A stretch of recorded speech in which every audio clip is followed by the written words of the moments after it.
بسم الله والصلاة والسلام على سيدنا محمد رسول الله صلى الله عليه وسلم. أولياء أمور الصف السادس الابتدائي، السلام عليكم ورحمة الله وبركاته. إن شاء الله النهاردة هنشرح الدرس الثالث في النحو، الضمير المستتر، لغة عربية للصف السادس الابتدائي، الفصل الدراسي الأول. واحنا شرحنا قبل كده النكرة والمعرفة والضمائر البارزة المتصلة والمنفصلة، وهسيب لك الرابط بتاع الدرسين في الوصف تحت الفيديو، وهسيب لك إن شاء الله تدريبات على هذا الدرس أيضا في الوصف تحت الفيديو. زي ما احنا قلنا الضمائر عبارة عن ضمائر بارزة وضمائر مستترة. يبقى الضمائر بارزة ومستترة. البارزة ممكن تكون منفصلة وممكن تكون متصلة. منفصلة الضمائر اللي احنا عارفينها زي ضمائر المتكلم أنا ونحن، مثل أنا مجتهد. وضمائر الغائب هو وهي وهما وهم وهن، مثل هو مجتهد أو هي مجتهدة أو هما مجتهدان، وهكذا. والنوع الثالث ضمائر المخاطب، أنت أنت أنتما أنتم أنتن، مثل أنت مجتهد أو أنت مجتهدة. والنوع الثاني من الضمائر البارزة الضمير المتصل، وهناك ضمائر تتصل بالأسماء وضمائر تتصل بالأفعال وضمائر تتصل بالحروف. تتصل بالأسماء مثل كلمة بيتي، ياء المتكلم، وكاف الخطاب بيتك، وهاء الغيبة بيتهم. وهناك ضمائر تتصل بالأفعال مثل تاء الفاعل، سافرت إلى الإسكندرية، تسافران، ألف الاثنين، سافروا، واو الجماعة. وهناك ضمائر أخرى ولكن هنقتصر باللي علينا بس واللي موجود في الكتاب بتاع المدرسة. بعد كده في ضمائر تلحق بالحروف مثل مني، عليك، إليه. النهاردة إن شاء الله هنتعرف على الضمير المستتر. الضمائر المستتر تأتي في الجملة الفعلية، عشان كده هنفكركم بالجملة الفعلية أنها تتكون من ركنين أساسيين: الفعل زائد الفاعل. إذا جاء الفعل فلا بد له من فاعل، وخلي بالي الفاعل لا يتقدم على الفعل أبدا، الفاعل لا يتقدم على الفعل أبدا، وهنقول الكلام ده بعد شوية. رقم 1: يكتب محمد الواجب، شرح المعلم الدرس، شرحت المعلمة الدرس. في هذا المثال الفاعل اسم ظاهر، اسم بارز، اسم أنا شايفه أمامي. يكتب محمد الواجب، يعني الفاعل موجود في الجملة ومكتوب. رقم 2: رأيت الطيور في السماء، أنت تطعمين القطة، الطالبان يذاكران دروسهما، المهندسون يعملون بجد، الطبيبات يعالجن المرضى. الفاعل في هذه الجمل ضمير متصل، الفاعل في هذه الجمل ضمير متصل. في المثال الأول تاء الفاعل، رأيت، هنا التاء تاء الفاعل. والمثال الثاني ياء المخاطبة. والمثال الثالث ألف الاثنين. والمثال الرابع واو الجماعة. والمثال الخامس نون النسوة. كده احنا عرفنا من خلال الجزء الأول من الأمثلة أن الفاعل يأتي اسم ظاهر، ومن الجزء الثاني من الأسئلة أن الفاعل ممكن يأتي ضمير متصل. يبقى الفاعل يأتي يا إما اسم ظاهر أو ضمير متصل. رقم 3: ممكن الفاعل يكون مستتر، مثل نلعب بالكرة، أو الجندي حارب الأعداء، ذاكر دروسك، أقول الصدق، الوزيرة كرمت المثقفات. تعال نرجع للمثال الأول، نلعب بالكرة. هنبحث عن الفعل نلعب. مين اللي نلعبه؟ نلعب نحن. يعني هي أساس الجملة نلعب نحن بالكرة، ولكن اللغة العربية ما تحبش تكرار. يعني تقدير الجملة نلعب نحن بالكرة. الفاعل ضمير مستتر تقديره نحن. تعال نشوف الجملة الثانية، الجندي حارب الأعداء. حارب وانتهى فعل ماضي. مين اللي حارب؟ اوعى تقول الجندي، احنا قلنا الفاعل لا يتقدم على الفعل ابدا. طيب الفاعل مش موجود يبقى ضمير مستتر. حارب هو الأعداء، تقدير الجملة حارب هو الأعداء. الجملة الثالثة ذاكر دروسك، ذاكر أنت دروسك، تقدير الجملة ذاكر أنت دروسك. أقول الصدق، تقدير الجملة أقول، أحسنت، ينفع أقول أنا الصدق، أقول أنا الصدق. الوزيرة كرمت المثقفات، الوزيرة كرمت هي التقدير كرمت هي المثقفات. ملاحظات: يزرع الفلاح الحقل. الفلاح يزرع الحقل. يزرع فعل مضارع مرفوع وعلامة رفعه الضمة. مين اللي يزرع؟ الفلاح، فاعل مرفوع وعلامة رفعه الضمة. ماذا يزرع الفلاح؟ الحقل، مفعول به منصوب وعلامة نصبه الفتحة. الجملة الثانية: الفلاح يزرع الحقل. الفلاح مبتدأ مرفوع وعلامة رفعه الضمة. يزرع الحقل ده خبر ونوع جملة فعلية. أين فعل يزرع؟ فعل يزرع، اوعى تقول لي الفلاح، لأن احنا قلنا الفاعل لا يتقدم على الفعل أبدا. الفاعل هنا ضمير مستتر تقديره هو. يزرع هو الحقل. ونلاحظ أيضا: شربت العصير. والجملة الثانية: المعلمة شرحت الدرس. هنا التاء تاء الفاعل، ضمير متصل مبني على الضم. شربت تاء الفاعل، ولكن هنا تاء التأنيث. تاء التأنيث حرف وليس ضمير. تاء التأنيث دائما ساكنة، ولكن كسرت في هذه الجملة لعدم التقاء الساكنين. شرحت المعلمة، ما ينفعش أقول شرحت المعلمة، فكسرت لعدم التقاء الساكنين. هنحل مع بعض تدريبات كتاب المدرسة.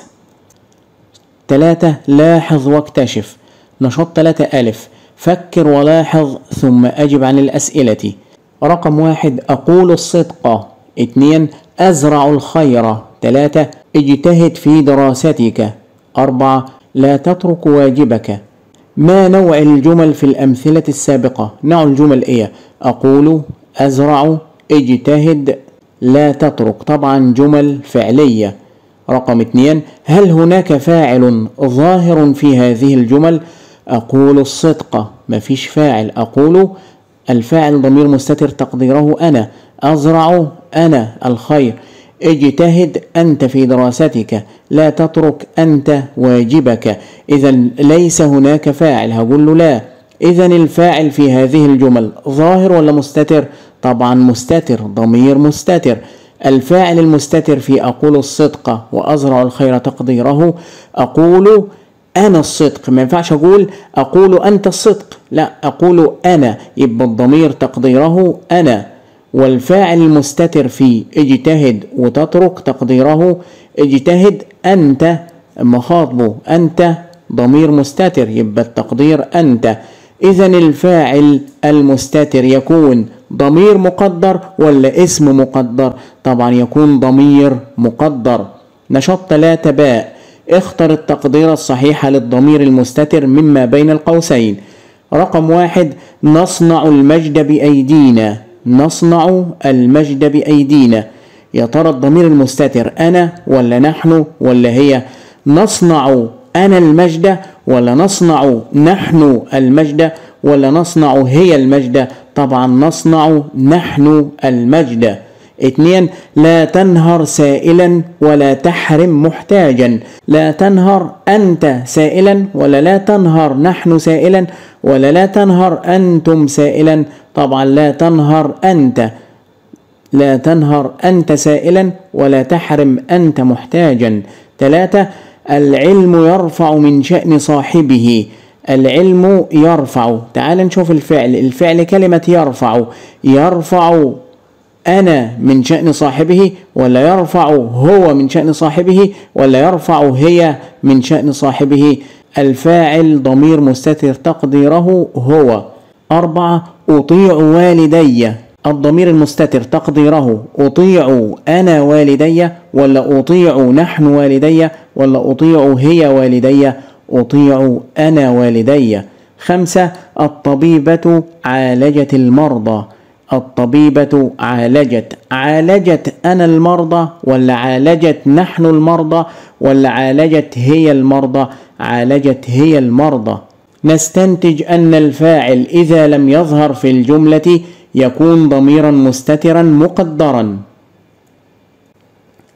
نشاط 3 جيم: قدر الضمير بالأمثلة الآتية كما في المثال. مثال: ساعد الآخرين. فعل أمر. الفاعل ضمير مستتر تقديره أنت. ساعد أنت الآخرين. أي فعل أمر الفاعل يكون ضمير مستتر تقديره أنت. رقم 1: أحب أصدقائي. الفاعل ضمير مستتر تقديره، ينفع أقول أحب هو أصدقائي ولا أحب أنا أصدقائي؟ أحب أنا أصدقائي.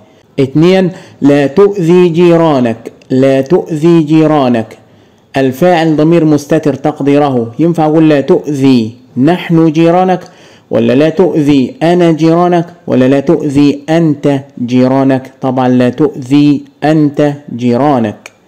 3 محمد يلعب بالكرة، يلعب، مين اللي يلعب؟ ضمير، الفاعل ضمير مستتر تقديره هو. المعلمة شرحت الدرس، مين اللي شرحت؟ هي شرحت الدرس، إذا الفاعل ضمير مستتر تقديره هي. تذكر أن الفاعل دائما لا يأتي قبل الفعل، زي ما قلنا دائما الفاعل لا يتقدم على الفعل أبدا. نشاط 3 د اختر الإجابة الصحيحة مما بين القوسين. التلاميذ يحبون المعلم، الضمير هنا بارز ولا مستتر؟ التلاميذ يحبون المعلم، الضمير هنا طبعا واو الجماعة بارز، يبقى نختار بارز. 2 طارق يجيد فن الخطابة، طارق يجيد، ابحث عن الفعل يجيد فن الخطابة، أنا مش شايف ضمير بارز، إذن هو ضمير مستتر، يجيد هو فن الخطابة، نختار مستتر. كن عونا لمن يحتاج للمساعدة، ابحث عن الفعل يحتاج، من اللي يحتاج؟ للمساعدة، مفيش فاعل، يحتاج هو، يبقى الضمير هنا أيضا مستتر. رقم 4 أحلم بأن يسود السلام أرجاء الدنيا، أحلم، من اللي يحلم؟ ضمير مستتر تقديره أنا، إذن هنا الفاعل ضمير مستتر وليس بارز. نشاط 3 ه حدد الضمير ثم اذكر نوعه كما في المثال. المثال نظم الطلاب حفل تخرجهم، الضمير هنا بارز متصل، تخرجهم، الضمير هنا الهاء وهو بارز متصل. 1 أنتن المسؤولات عن تجهيز الطعام، أنتن، أين الضمير؟ الضمير هنا أنتن، ونوعه بارز منفصل، الضمير بارز منفصل. رقم 2 لا تتنمروا على غيركم، لا تتنمروا على غيركم، أين الضمير؟ أحسنت، واو الجماعة هنا هي الضمير، الضمير هنا بارز متصل، واو الجماعة متصلة بالكلمة التي بها، إذن هو بارز متصل. رقم 3 علي ألقى كلمة الإذاعة، ألقى، مين اللي ألقى؟ كلمة الإذاعة، طبعا الفاعل هنا غير موجود، إذن الضمير هنا مستتر، ألقى هو، الضمير هنا مستتر. تكلم بصوت خفيض، تكلم بصوت خفيض، في هذه الجملة أيضا لا يوجد الفاعل، إذن الضمير هنا مستتر. تكلم أنت بصوت خفيض. نشاط 3 واو ضع خطا تحت الضمائر البارزة المتصلة في الكلمات. أركز في السؤال، عايزني أضع خط تحت الضمائر البارزة، شايفه أمامي ومتصل في نفس الوقت غير منفصل. رقم 1 هو يعتني بتنظيف أسنانه، هو ده ضمير بارز منفصل، هو عايز ضمير بارز متصل، أحسنت، الهاء في كلمة أسنانه. 2 الفتيات فصلهن مزين، الضمير البارز المتصل هنا الهاء في فصلهن. 3 الرجال يمارسون ألعاب القوى، الرجال يمارسون، الضمير البارز المتصل واو الجماعة في كلمة يمارسون. 4 لتكن ناجحا في دراستك، الضمير البارز المتصل كاف الخطاب في كلمة دراستك. 5 أخي الأصغر يحبني وأحبه، الضمير المتصل البارز الهاء في كلمة أحبه. 6 بلادنا تاريخها عظيم، الضمير البارز المتصل الهاء في كلمة تاريخها. نشاط 3 زاي ضع علامة صح أمام الجمل التي بها ضمير مستتر ثم قدره. سوف أضع علامة صح أمام الجملة التي بها ضمير مستتر ثم أقدر هذا الضمير. عشان نبحث عن ضمير مستتر هنبحث عن الفعل. تحدث الطلاب بلغتهم العربية الفصحى. أين الفعل؟ تحدث. مين اللي تحدث؟ الطلاب. إذن الفاعل موجود. هذه الجملة ليس بها ضمير مستتر، نضع أمامها علامة خطأ. رقم 2، لا تنطق بغير الحق. ابحث عن الفعل. تنطق، الفعل تنطق. مين اللي تنطق؟ لا تنطق أنت. إذن هذه الجملة بها ضمير مستتر تقديره أنت. رقم 3، أختي الكبرى تساعد أمي. أين الفعل؟ تساعد. مين اللي تساعد؟ الفاعل ضمير مستتر. إذن هذه الجملة بها ضمير مستتر. مين اللي تساعد؟ تساعد هي أمي، تقديره هي. 4، أمارس الرياضة كل صباح. أمارس، الفعل أمارس. مين اللي أمارس؟ الفاعل غير موجود، إذن هو ضمير مستتر تقديره أمارس أنا. أمارس أنا الرياضة كل صباح. 5، اللاعب مرر الكرة لزملائه. ابحث عن الفعل. مرر، مين اللي مرر؟ الفاعل غير موجود، الفاعل ضمير مستتر تقديره هو. نشاط 3ج، أكمل الفقرة مستخدما الضمائر المختلفة. قال المعلم: أيها التلاميذ، أمل هذا الوطن. أنتم أمل هذا الوطن. فاجتهد. خلي بالي المعلم يخاطب التلاميذ. فاجتهدوا، طبعا نضيف لها واو الجماعة. في دراستكم، في دراستكم. حتى ترفعوا، هنضيف لها أيضا واو الجماعة. شأن وطنكم، كاف الخطاب، وطنكم. مصر لأنها تنتظر منكم الكثير. 4، لاحظ وتعلم. نشاط 4 أ، اجعل المخاطب غائبا كما في المثال مراعيا الاستخدام الصحيح للضمائر. مثال: أنت مجد في أداء واجبك. هنخلي المخاطب اللي هو ضمير المخاطب أنت هنخليه غائب، بدل ما أقول أنت هقول هو. أنت مجد، هو مجد في أداء واجبك، في أداء واجبه. تعال نشوف الجملة بتاعتنا. رقم 1، أنت تحافظين على نظافة ملابسك. أنت مقابل لها غائب هي. تحافظين، هي تحافظ على نظافة ملابسها، يبقى هنقول هي تحافظ على نظافة ملابسها. 2، أنتم ترفعون علم بلادكم. أنتم مقابل لها في الغائب هم، بس طبعا عشان غائب هنبدأ بالياء. يرفعون علم بلادهم، يبقى هنقول هم يرفعون علم بلادهم. 3، يجب أن تفكر في كلامك. يجب أن تفكر أنت في كلامك. الضمير هنا مستتر تقديره أنت. عشان نحول الغائب هيكون أيضا مستتر، هنقول يجب أن يفكر في كلامه. هنا الضمير المستتر تقديره أنت، وهنا الضمير المستتر تقديره هو. نشاط 4 ب، اختر الجملة التي تشتمل على. رقم 1، ضمير مستتر تقديره هو. هبحث عن الجملة اللي فيها ضمير مستتر تقديره هو. تعال نشوف أ، اللاعبة فازت. اللاعبة فازت، الضمير هنا فازت هي. اللاعب فاز.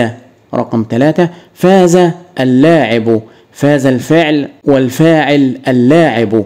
إذن الجملة التي بها ضمير مستتر تقديره هو. رقم ب، اللاعب فاز. فاز هو، الفاعل ضمير مستتر تقديره هو. 2، ضمير مستتر تقديره أنت. احترم الكبيرة. احترم الكبيرة. احترموا الكبيرة. أخلي بالي الفرق بين أ وباء أن الفعل في أ فعل أمر، والفعل في باء فعل مضارع. يعني هنا احترم الكبير، لكن هنا يأمره احترم الكبير، وعرفنا ذلك من خلال الهمزة. الفعل الأمر غير مهموز، الفعل الأمر همزته همزة وصل، يعني مش هنرسم عليه همزة، لكن الفعل المضارع لابد من رسم الهمزة فوقه. وأيضا هنا الميم المفروض ساكنة وكسرت لعدم التقاء الساكنين، لكن هنا الميم مضمومة. الفعل المضارع يرفع وعلامة رفعه الضمة إن لم يسبق بناصب أو جازم. تعال نشوف الضمير المستتر تقديره أنت. ألف، احترم الكبير. احترم، لما هتكلم واحد هتقول له احترم هو الكبير ولا احترم أنت الكبير؟ طبعا احترم أنت الكبير، الفاعل ضمير مستتر تقديره أنت. أما هنا احترم أنا الكبير، الفاعل ضمير مستتر تقديره أنا. وهنا احترموا أنتم الكبير، طبعا واو الجماعة، فلذلك الضمير المستتر أنتم. رقم 3، ضميران بارزان. 2 بارزان، أحدهما متصل والآخر منفصل. هنبحث عن جملة يوجد بها ضميران بارزان أحدهما متصل والآخر منفصل. رقم ألف، نحن نهتم بأشجارنا. تعال نشوف الضمير البارز المنفصل وبعد كده المتصل. هنا نحن ده ضمير بارز منفصل، طيب فيها متصل، نحن نهتم بأشجارنا، أيوة فيها متصل، إذن هي الأولى. طب نشوف باقي الجمل عشان نتأكد. نحن ضمير بارز منفصل، نهتم بالأشجار، مفيش ضمائر تاني، مفيش ضمائر بارزة تاني، ولكن هناك ضمير مستتر. جيم، نهتم بأشجارنا، مفيش ضمير منفصل بارز، ولكن هناك ضمير مستتر وضمير بارز متصل. 4، ضمير بارز منفصل مخاطب. خلي بالي من الطلب، ضمير وبارز ومنفصل ومخاطب. ضمائر المخاطب احنا عارفينها أنت، أنت، أنتما، وهكذا، نبحث عنها. الفتيات يصنعن النسيج، مفيش ضمير منفصل. أنتن فتيات صانعات، أنتن ضمير بارز منفصل مخاطب، لكن هنا هن فتيات صانعات، طبعا هن ضمير بارز منفصل غائب وليس مخاطب. نشاط 4 جيم، اقرأ الفقرة ثم استخرج ما يلي. نحن تلاميذ الصف السادس الابتدائي، لنا فكرنا وأحلامنا التي تربينا عليها، ونحب أن نحقق ما نريد ونصل ببلادنا لأعلى الدرجات. رقم 1، ضميرا بارزا منفصلا. أخلي بالي، ضمير بارز منفصل. الضمائر المنفصلة أنا عارفها، يا إما ضمير متكلم أو ضمير مخاطب أو ضمير غائب. تعال نبحث عن إحدى هذه الضمائر. نحن، أول كلمة في الفقرة نحن، ضمير بارز منفصل. نوع طبعا متكلم. طيب هل يوجد ضمائر أخرى منفصلة؟ لا يوجد ضمائر أخرى منفصلة في هذه الفقرة. رقم 2، ضميرين متصلين. ضميرين متصلين يعني كده هبحث عن ضميرين متصلين. نحن تلاميذ الصف السادس الابتدائي، لنا فكرنا، فكرنا ضمير متصل. أحلامنا أيضا بها ضمير متصل. تربينا، هناك أكثر من ضمير بارز متصل. 3، ضميرا مستترا. ضميرا مستترا هنبحث عن الفعل. نصل نحن ببلادنا، نصل والتقدير نحن، نصل نحن ببلادنا لأعلى الدرجات. نشاط 4 د، عبر في 4 أسطر عن موقف مررت به في حياتك مستخدما الضمائر المختلفة. مطلوب من الطالب أن يعبر عن موقف مر به في حياته ويستخدم الضمائر المختلفة. الضمير البارز سواء كان منفصل أو متصل، والضمائر المستترة. ممكن نكتب في يوم من الأيام كنت أسير أنا وأختي، وكانت أختي ترتدي معطفها، وفجأة أمطرت السماء وعصفت الرياح، فأخرجت حقيبتي وارتديت معطفي. إنه يوم لا ينسى، لقد استمتعنا بهذا اليوم حيث كنا نسير والمطر يسقط من السماء، نحن نحب فصل الشتاء. هذه الفقرة تشتمل على العديد من الضمائر. رقم 5 شارك. نشاط 5 ألف، ورد بالنص أنواع مختلفة للذكاء. طبعا هذا السؤال سوف نجيب عليه بإذن الله عند شرح أنواع الذكاء. نشاط 5 باء، إذا طلب منك مدير المدرسة إعداد حفل مدرسي للاحتفال بإحدى المناسبات الوطنية، فما المهمة التي ستكلف بها هؤلاء التلاميذ ولماذا؟ تلاميذ يحبون التأمل ويفكرون في حل المشكلات، سوف أكلفهم بمشاركة المشكلات التي تواجهنا والعمل على حلها. تلاميذ يحبون التقاط الصور والرسم والخرائط، سوف يقومون بتزيين المكان ويقومون بتصوير فقرات الحفل. تلاميذ يجيدون التخطيط ووضع الأهداف، المشاركة في وضع برنامج الحفل. تلاميذ يتحدثون بلباقة وسلاسة، سوف يقومون بإلقاء بعض القصائد في فقرات الحفل. تلاميذ يستطيعون إدراك الجمل الموسيقية، الاشتراك في العزف الموسيقي. نشاط 5 ج، اكتب بخط الرقعة. تحتاج إلى البراعة لتتكلم وتحتاج إلى الذكاء لتصغي. يكتبها التلميذ وينقلها كما هي حتى يعتاد على خط الرقعة. نشاط 5 د، اكتب ما يملى عليك. وكالعادة سوف أقوم بإظهار الإملاء لمدة 3 ثواني، ثم بعد ذلك أخفيها لكي ينقلها ولي الأمر ثم يمليها للطالب. اكتب ما يملى عليك. تعد نعمة تعدد الذكاءات واختلافنا أحد الأشياء المثيرة للإعجاب في عالمنا، فالبشر يختلفون بشكل كبير في قدراتهم الذهنية وطريقة تفكيرهم، وهو ما يؤدي إلى تنوع رائع وغني في ثقافتنا وطرائق التفكير.